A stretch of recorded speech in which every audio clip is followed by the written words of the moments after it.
Hello everyone and welcome back to my channel. My name is Charlie Herman and welcome back to Charlie's Cruise Tips and Reviews. Okay, so I am going to review the Carnival Miracle today. I just recently got back from that cruise a couple of weeks ago. I've been trying to do this review video a little bit earlier, but life has gone away with work and some holidays and everything, so I'm doing it now.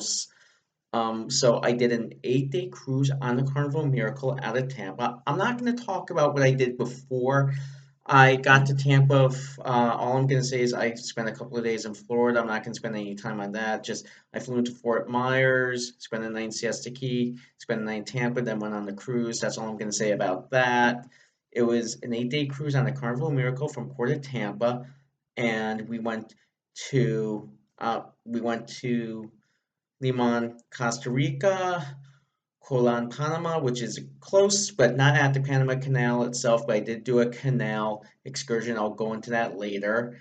And we did Grand Cayman. So it was an 8-day round trip from Tampa. Okay, so I'm going to start off with this. This was my first time going to the Panama Canal, or Panama, should I say, because we didn't go, it wasn't a full transit. We just went to Panama. Went to the canal, did an excursion there, then we went back to the ship. So it wasn't a full transit, but did get to see the canal, and it was an amazing experience. I recommend everyone doing it at least once.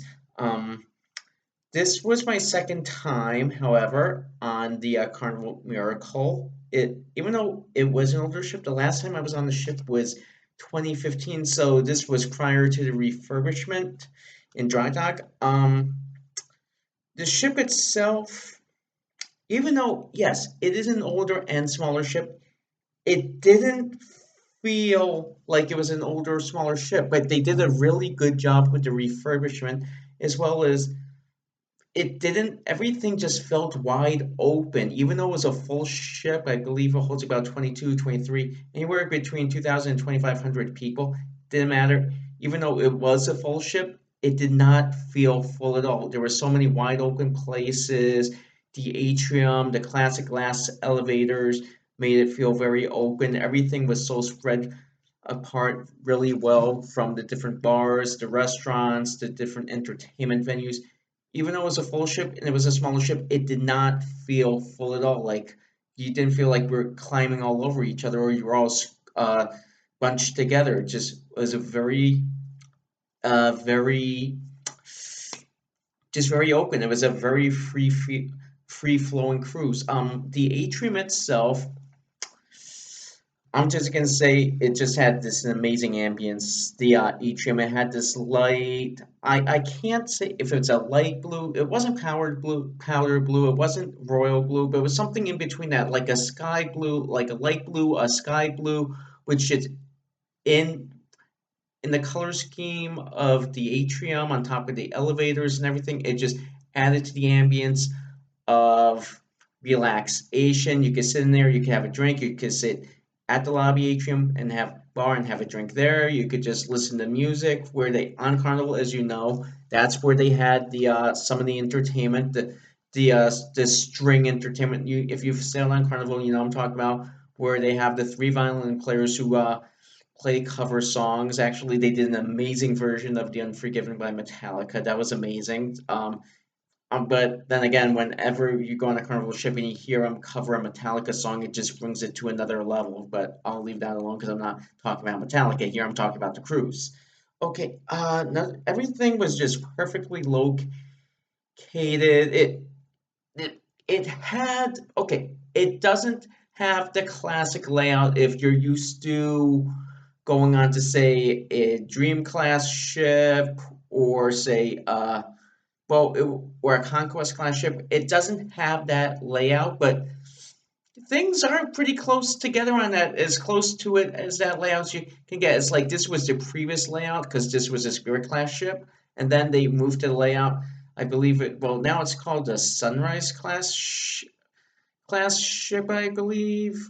Class, or it's not the Radiance class. It might be the Sunshine class, but it was the Victory class ships. Now it's whatever they're calling it now. And then you had the Conquest class and Magic class, which have the same layout, just depending on the size of the ship, it may be a bit more spread out. But this ship had a very, very good layout. Nothing was too far away. There actually were a few days because it is a small ship. I didn't get all my steps in, but that's on me. I should have done some more walking around the ship. Um, so a couple of things they did do on this ship that they changed from the last time I was on the Miracle. It's no longer the EA Sports Bar. It's they're doing this on all the Carnival ships. It's now the Heroes Tribute Bar. So it's more of a dedicated to the U.S. military and our nation's heroes. Um, so they basically switched. It still feels like a sports bar. They still have all the sports and the screens and everything on there, but it's more of an ode to our military, a tribute to our military than it is a sports bar like it used to be with all the old memorabilia and everything. Right next to that on this ship was also the Red Frog pub. And what I mean, not the bar itself that's by the pool, I mean an actual Red Frog pub where it was a bar, they had the karaoke in there, they had some musical performances in there. You could get the Thirsty Frog Red in there, you could get some of their other homemade drinks in there that specific to Carnival. You could get beer in there, you could sit in there, watch karaoke. They had trivia in there, they had bingo in there. So you had a bunch of places where you could just sit down and relax on the ship, and that was what I really liked about the ship. And I was worried because I hadn't been on a ship in a while. I like the bigger ships, but for a smaller ship, this was I I guess I can say perfect. Yeah, I'll go with perfect for a smaller ship. The way everything was on board. So I'm not going to talk that much more about the ship. Like I said, the Serenity area, what they did on this ship is actually, I think they took a page out of the on what they did on the XL class ships, on what they have on this ship, where Serenity is in the aft of the pool, is in the back of the pool, where if you've been on an older Carnival ship, you know, which is usually adults, the pool is and hot tubs for adults only. They took that part of the ship where the aft pool is on Lido deck, and they just made it the Serenity area. So Serenity on the ship has its own pool. They have the two hot tubs, its own bar, and for the Serenity area, it just felt very, very nice. It felt more like a bit more relaxed than Serenity normally is, where you're trying to find a seat. There's not a pool, so if you want to go in the pool, you have to go to the crowded pool area with all the kids running around and everything. Here, it was a separate pool. You had the two hot tubs. You had the bar. It was a bit windy back there, and it's right behind the funnel. So you did have some ash flying out every now and then from the funnel when you were at sea. But other than that, it was just a really nice, relaxing place to hang out during the day if you really wanted to just wanted to relax out in the sun. And I met a lot of nice people on board. Actually, I ran into someone years who I met on, I believe it was either the Panorama or the Horizon. I don't remember which ship it was. I met him on the first day. He remembered me from carrying around my championship belt on whichever cruise it was we met on, and we stayed in touch. Actually, that reminds me, I got to send him a message and let him know my next about something I booked for December 2027 that he might be interested in. So I got to send him a message, which if you're watching this, I'm going to send it to you in the next day or two. I think you know who you are. I'm not going to use mention your name out of respect to you because I'm not sure if you want me to mention you in this or not. But when you watch this video, look out for a message from me. I'm going to send you that cruise information that I think you guys might be interested in. Okay, so next thing I want to talk about is the ship's crew. I can't say enough about how great this crew was. I really can't. And I've been on plenty of Carnival cruises. I lost count. I have 160 VIFP points on Platinum. I can't say they were the best crew I ever had, but they were definitely up there. I mean, every cruise, you can the the cruise the ship crew doesn't make or break the cruise for you, but they definitely add to the experience. And uh this ship's crew just made the experience even much. The cruise was already great to begin with. All everyone who worked on board just made the experience even better. And from I met the captain the first day. I only saw him once or twice, but it was nice when I did get to see him. He was a very nice guy. I met the cruise director Gary. He was wonderful. He was all over the ship, which I kind of notice on smaller ships you do see the cruise director a little bit more than you do on the larger ships, but that does make sense because the larger ships are so big, you're not going to run into them everywhere you go. But on this ship, I saw him all over the place, and he was very active. The cruise director staff on board, they were very good. They were very nice, very knowledgeable. I really don't interact with the cruise director staff as much as I used to. I probably should, but I have I've been on so many cruises, like I said before, I have my own little routines I like to do. So I do interact with them at the parties, at the elegant night, uh at the captain's celebration. But other than that, it's like I do my own thing. But the cruise director and his staff were wonderful on board. I have to give a shout out to two of the bartenders on board, Ela and Gina, who were in the Serenity Bar area. They did wonderful. They took great care of all, just not me, but all the customers on board there. It was the way it's funny. They seem to have a lot of fun not only with the guests but with each other as well. So it was nice to see that they have cowork that you have a good time with. Another person I want to mention now. This goes in the entertainment aspect of the cruise.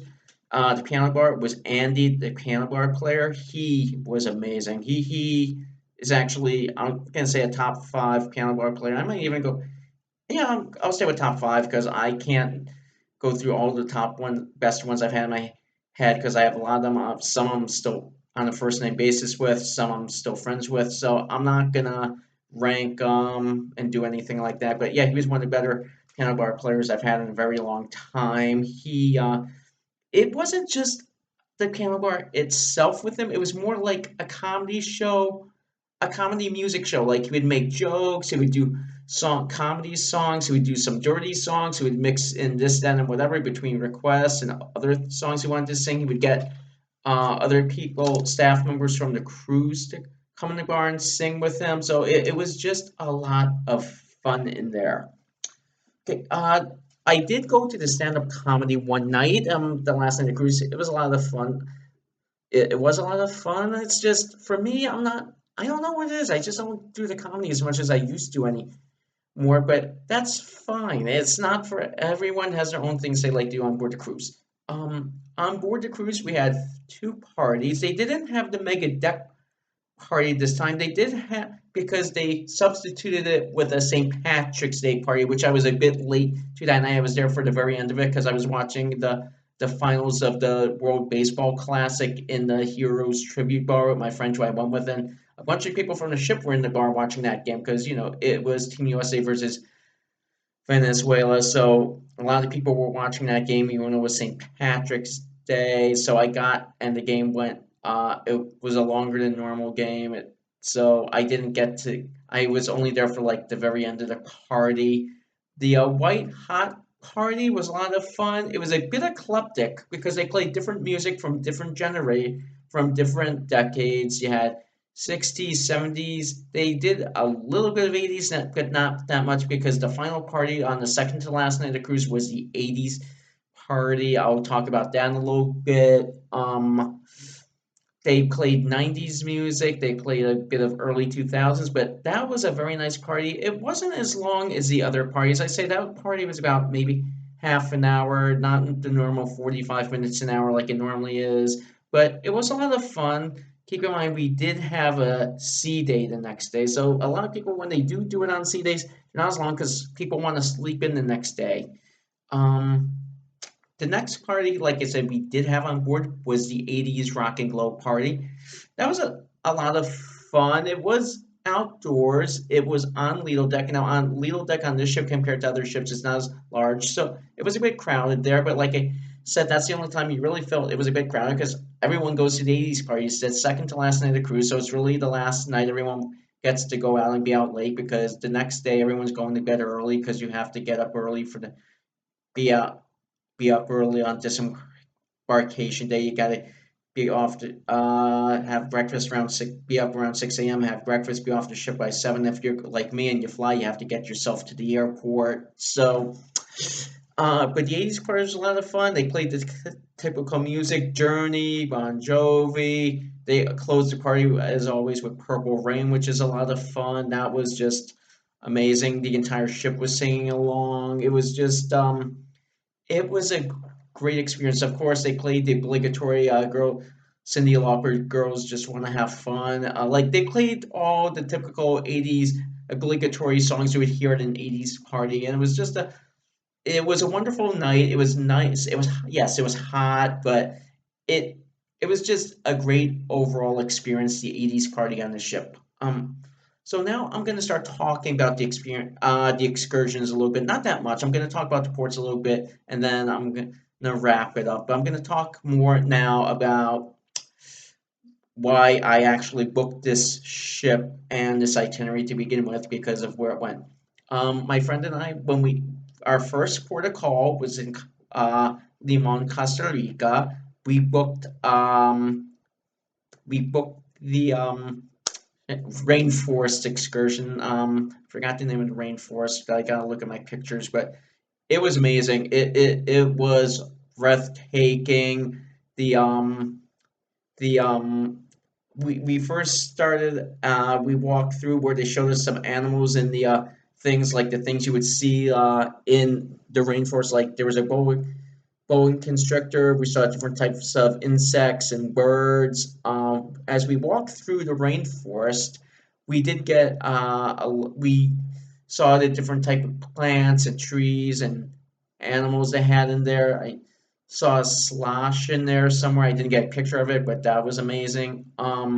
We also did a gondola ride through the rainforest. I mean, we took a sky gondola ride down because on the way down, before we came back to from the excursion, there was a waterfall at the end of the rainforest that we all got to see. We was on like a little catwalk and everything. It was amazing. It was just this the nature on this one was just amazing. I can't put any other words other than just simply amazing and breathtaking. It was just beautiful. There's no other way to say it. It was beautiful. It was the weather was nice. It didn't actually in the rainforest at all. It has the name rainforest, but it didn't rain at all. We didn't have a single drip of rain on the entire cruise except for maybe for 5 minutes on one of our sea days as we headed toward Grand Cayman, and it was just a drizzle. Like it was one of those 5 minute sun showers. Not even. Maybe it wasn't even 5 minutes. It was like 2, 3 minutes. It rained for like 2, 3 minutes, and then it stopped. So it was just we had wonderful weather. So the rainforest in Costa Rica was amazing. We didn't really have a chance to go through the city. We went to one of the places at the port, but there wasn't a lot of shopping there. They didn't have a lot of shopping options, so all I got was a couple of T-shirts and everything. I should have brought coffee back for my parents, but I usually bring it back for them from Jamaica anyway. So I'm like, I usually maybe next time I do this, because I'm definitely going to do this cruise again eventually. I'll bring it back for them then. But I got a couple of T-shirts, one for me and one for my mom. I got my dad a ball cap because he really likes the ball caps. Um, and Costa Rica was, I would definitely, if I saw Limon, Costa Rica on any itinerary again, I'd be like, book it, do it. It's worth it. Next time I might do the rainforest again. Maybe next time I'll do the beach or something else, but I would definitely do Costa Rica again in a heartbeat. The next port of call was the next day, which was Colon, Panama. Now, the excursion, this is why you book through the cruise line because we booked it through Carnival. We had 600 people from our ship on this excursion. It was a tour of the Panama Canal. We were on two ferries, so I think you had about 300 people on each ferry, give or take. It included lunch. We started out about on our way to the ferry, we did about an hour and it's only about 10 miles from the cruise port itself, but we did about an hour and a half roundabout through the jungle to get to the ferry itself because we had to drive around to get there.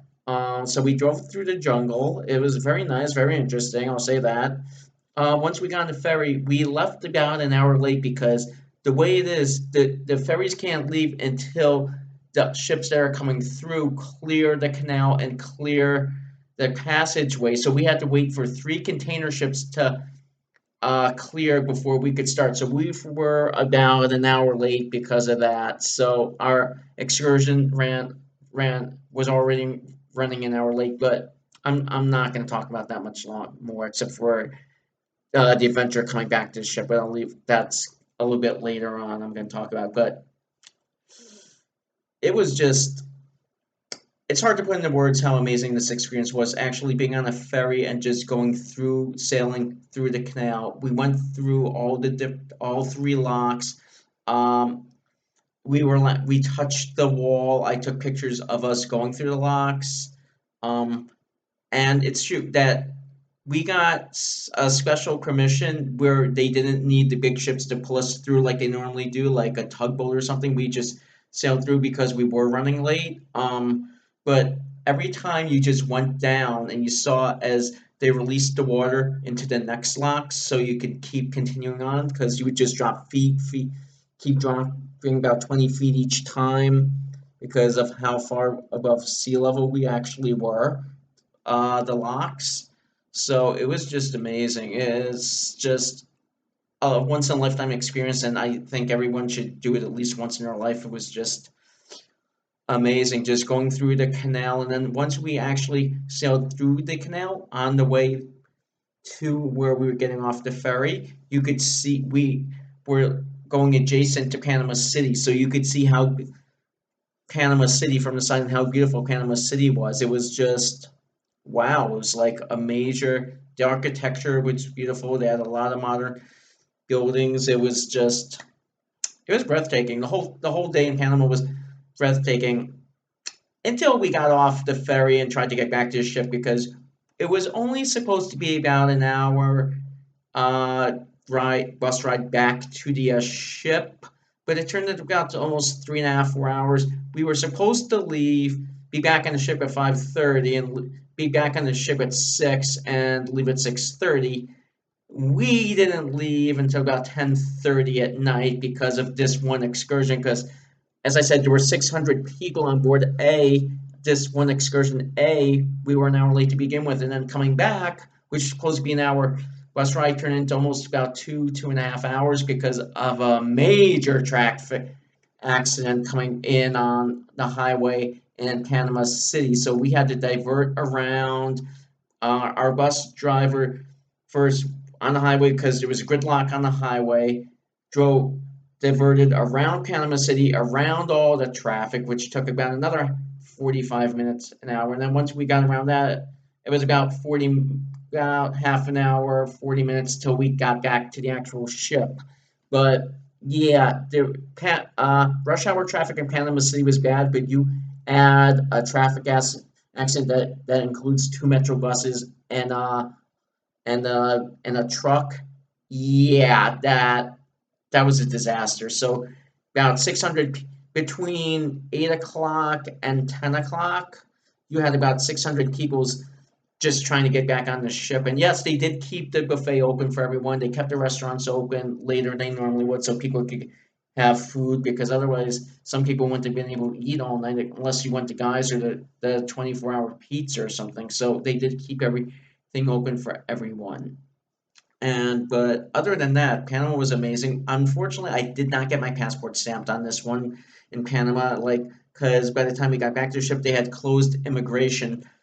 How you would go back on the ship, so they literally drove us right up to the dock to the ship. So we couldn't do any duty free shopping there. Couldn't get my passport stamped, which is oh well. That's another reason for me to book this trip again, so I can do that. The last port of call was Grand Cayman, which you've seen if you've watched my videos before, you know I've talked about Grand Cayman a bunch of times. This time I did an excursion with my friend because I figured I've been there so many times. Let's do something different. We didn't actually tender into Georgetown this time. We tendered into the alternative one. I forgot what it was called because of high swells and wind. So we went to the other one, which I'm glad because if we didn't have an excursion book, there would have been no reason to get off the ship because we would have had to pay for a taxi to get to Georgetown because of where we docked, or should I say where we tendered into. So we did an excursion.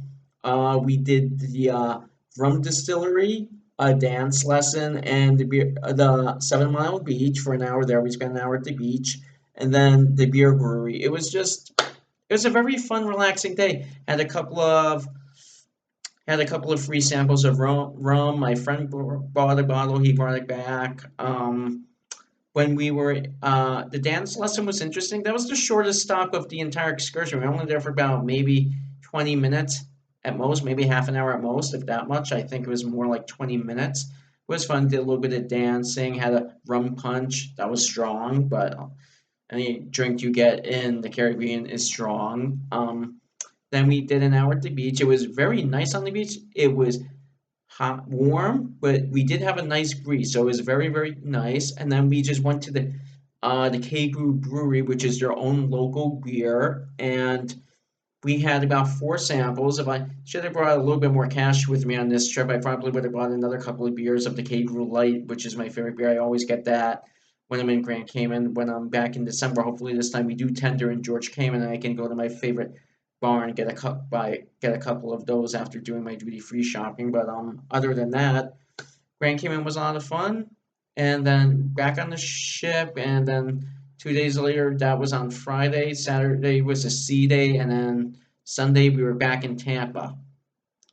Disembarkation was actually pretty easy on the ship. My friend and I, we carried our bags off the ship. We didn't book an excursion through Carnival. We found back to the airport because they recommended any flights before 12 o'clock because they didn't know about Tampa traffic. So we walked off the ship with our bags.